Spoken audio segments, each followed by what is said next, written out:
গাজায় তীব্র মানবিক সংকটের মধ্যে অনাহারে মৃত্যুর সংখ্যা বেড়ে দাঁড়িয়েছে ১১৫ জনে।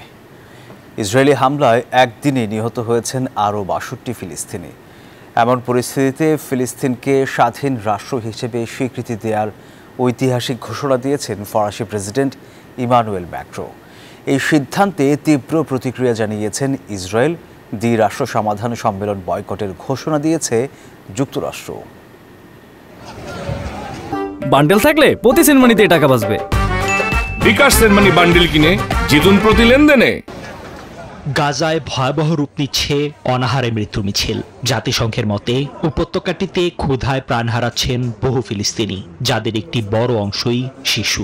সংস্থাটি জানাচ্ছে প্রতি ৫ জনে একজন শিশু মারাত্মক অপুষ্টিতে ভুগছে।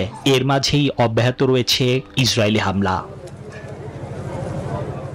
এমন ভয়াবহ মানবিক সংকটের মধ্যেই ফিলিস্তিন রাষ্ট্রকে স্বীকৃতি দেওয়ার ঐতিহাসিক ঘোষণা দিয়েছেন ফরাসি প্রেসিডেন্ট ইমানুয়েল ম্যাক্রো।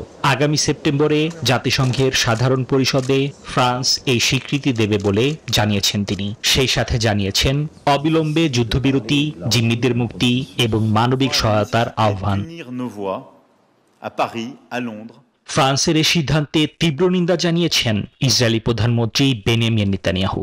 দেশটির প্রতিরক্ষামন্ত্রী এই সিদ্ধান্তকে লজ্জাজনক আখ্যা দিয়েছেন। অন্যদিকে জাতিসংঘের আসন্ন দ্বিরাষ্ট্র সমাধান বিষয়ক সম্মেলনে যুক্তরাষ্ট্র অংশ নেবে না বলে জানিয়েছে মার্কিন পররাষ্ট্র দপ্তর। গাজায় ত্রাণ বিতরণে হামাসকে বাধা হিসেবেও উল্লেখ করেছে ওয়াশিংটন। নিবির আমিন, নিউজ 24।